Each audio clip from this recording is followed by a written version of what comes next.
नमस्कार मेरे विद्यार्थियों, आपकी मंगल कामना के साथ और मैं आपकी हिंदी विषय की हिंदी अध्यापिका आपका ई कक्षा में हार्दिक स्वागत करती हूँ। विद्यार्थियों, आज हम कक्षा 6वीं में विषय हिंदी में भाषा संवर्धन गतिविधि के अंतर्गत श्रवण कौशल्य 1 में वीरांगना का जीवन परिचय जानेंगे। तो आइए चित्र को पहचानिए।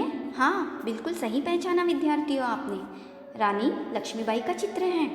तो आज हम सुप्रसिद्ध वीरांगना रानी लक्ष्मीबाई के जीवन परिचय से परिचित होने वाले हैं, जो कि बहुत ही संक्षिप्त में है। भारत के इतिहास की महारानी लक्ष्मीबाई वीरांगना का जन्म बनारस में 1935 में हुआ था। लक्ष्मीबाई का बचपन का नाम मनु था। जब मनु 3-4 वर्ष की हुई तो उनका परिवार ब्रह्मावर्त में बाजीराव के दरबार में चला गया, जहां मनु से 11 वर्ष बड़े नाना साहब के साथ मनु को खेलने का सुयोग प्राप्त हो गया। मनु सबको बहुत प्रिय थी, इसलिए लोग उसे प्यार से छबीली कहते थे। बहुत ही कम उम्र में मनु ने तलवार चलाना और घुड़सवारी करने का अभ्यास भी कर लिया। जब पेशवा नाना साहब और उनके चचेरे भाई राव साहब को उनके अध्यापक पढ़ाते तो मनु भी पास में ही बैठती थी। उनकी शिक्षा दीक्षा ऐसे हुई जो भविष्य में बड़ी उनके लिए लाभकारी सिद्ध हुई। जब मनु 8-9 वर्ष की थी तो उनका विवाह झांसी के महाराजा गंगाधर राव के साथ हो गया। तभी वह हठीली मनु महारानी लक्ष्मीबाई बनी।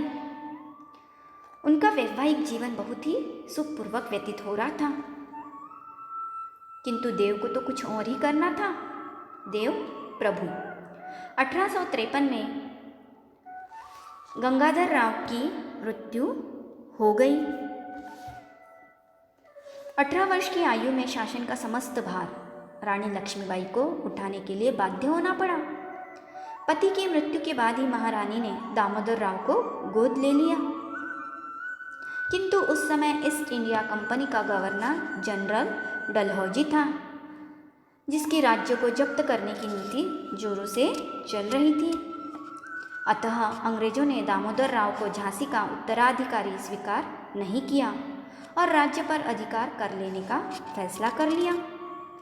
किंतु झांसी में उस समय नाना की मुंह बोली बहन रानी लक्ष्मीबाई राज्य कर रही थी।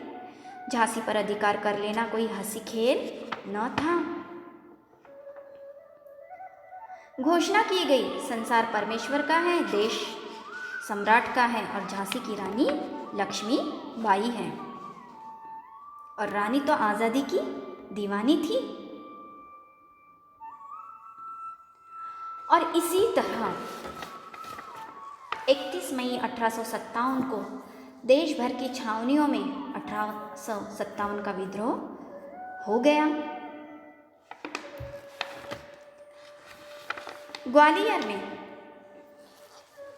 जब जियाजीराव सिंधिया और उनके मंत्री दिनकर राव डर गए, उन्होंने कहकर भी रानी का साथ न दिया और फिर युद्ध में झुंझी और अपनी अंतिम संगिनी मंदार का शब्द उन्होंने सुना, भाई साहब मैं चली, मुझे आशीर्वाद दो। और रानी का घोड़ा गिर गया। वह भी भारी कलेजे और भारी पगों से आगे बढ़ी, पर कई अंग्रेज उनका पीछा कर रहे थे। तलवारें चली, अकेली रानी रणचंडी के रूप में उन पर बरस पड़ी।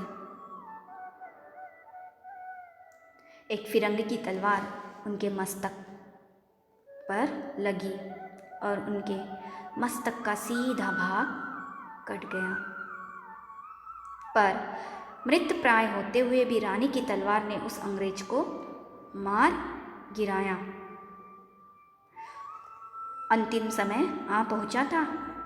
अति स्वामी भक्त सेवक रामचंद्र राव देशमुख पास ही था। उसने रानी को उठाया और पास की झोपड़ी में रख दिया। झोपड़ी में गंगादास बाबा ने उन्हें अंतिम बार शीतल जल पिलाया। खून से लथपथ वह भूमि की शैया पर पड़ी अंतिम सांसें ले रही थी। मरने से पूर्व उन्होंने केवल इतना ही कहा, मेरे शरीर को फिरंगियों के हाथ में न पड़ने देना और यह सितारा अस्त हो गया। तभी जंगल में तिनकों की सेज सजाई गई, जिस पर भारत वीरांगना रानी लक्ष्मीबाई का अंतिम संस्कार हुआ। विद्यार्थियों, मुझे पूर्ण विश्वास है कि आपने रानी लक्ष्मीबाई का जीवन परिचय बहुत ही ध्यानपूर्वक श्रवण किया।